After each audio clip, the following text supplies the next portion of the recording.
Amici di Trevignone, bentornati a Non è mai massa tardi per imparare dialetto in team. Ancora vi parleremo della fame, del mangiare e della cosina.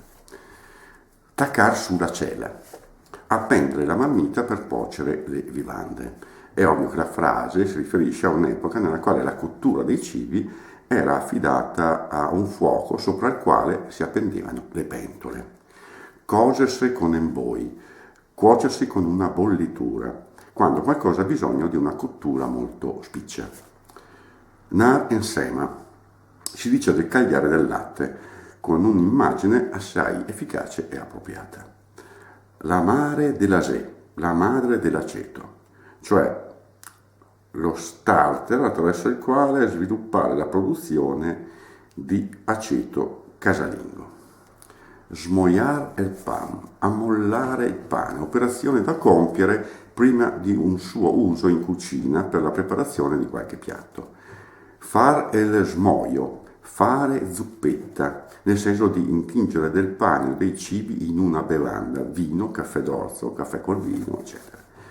El se lascia, si lascia, tipicissimo modo di dire a commento di un cibo o di un vino che si lascia gustare, ossia è gradito a chi lo sta assaggiando. Sgualivar, spianare. L'espressione può ovviamente essere usata in molteplici situazioni. Ad esempio in agricoltura sgualivar el terreno, spianare il terreno. Per quanto riguarda il mangiare è un tipico modo di commentare con il quale accompagnare un supplemento di servizio del quale un commensale si fa interprete di sua iniziativa con la scusa di spianare, pareggiare qualcosa che è stato iniziato a mangiare ma che non è stato finito. Di fronte a una torta già tagliata o a un succulento pasticcio si può perciò annunciare l'intenzione di prendersene un altro pezzo, sgualivo, mentre con la forchetta ci si serve.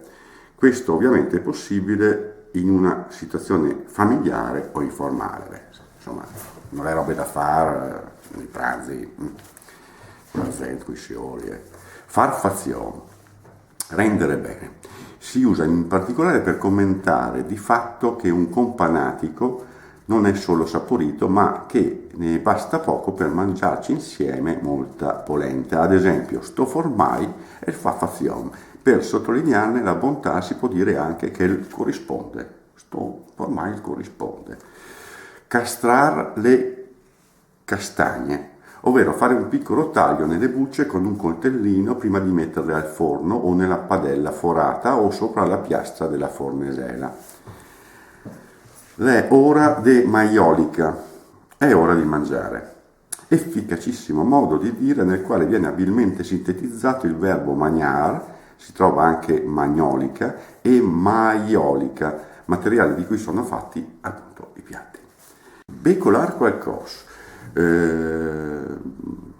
il modo di mangiare delle galline, anche sbezzolar, prendendo il cibo qua e là con il becco. Si applica per analogia a un certo modo di mangiare spiluccando.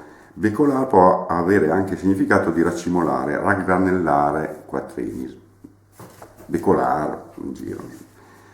Essere de bon mors, essere di buon morso. Il morso in questione è quello degli animali da tiro e la frase indica una persona di bocca buona, di gusti non difficili. Dar una fraga all'orso. Dare una fragola all'orso, cioè dare poco cibo a qualcuno che è un forte mangiatore. Equivale a dare all'orso un pignolo, dare un pignolo all'orso. Con la fame fino agli occhi e con le sbroce fino ai ginocchi. Con la fame agli occhi e con le bucce fino alle ginocchia. La frase si impiegava quando in tempi di miseria e di gran fame si bollivano le castagne nell'acqua per mangiarne la polpa. La fame rimaneva nonostante che le bucce delle castagne svuotate del loro contenuto arrivassero sino alle ginocchia. Nar via delle quattro, andar via alle 4, per indicare un venir meno dalla fame o dalla debolezza, con la variante nar via della sete.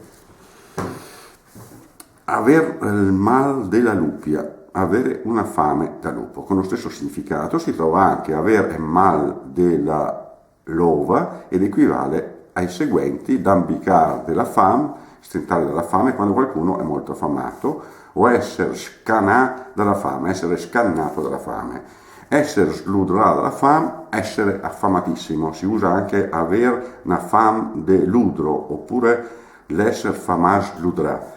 Essere orbo dalla fame, non vederci più dalla fame. Aver le orbirole, avere le travegole, che è spesso imputato appunto alla fame. Essere sbasì dalla fame, essere morto di fame, vederla lunga, ossia provare una gran fame. In altri contesti la frase può assumere diversi significati, tipico è il caso in cui qualcosa sembra non dover avere mai fine. E ancora, essere en delubi, essere un diluvio. La frase si riferisce a qualcuno che mangia avidamente e abbondantemente in modo irrefrenabile, come un diluvio per l'appunto. Avere stomach sgaus, avere un buco nello stomaco, con il senso di avere una fame dannata. E per finire per stavolta, fare stronzi magri, ossia cacare gran poco perché si patisce la fame. L'espressione si usa anche per sottolineare come qualcuno ricavi poco o nulla dal proprio lavoro. Non me ne resta che dirvi alla prossima.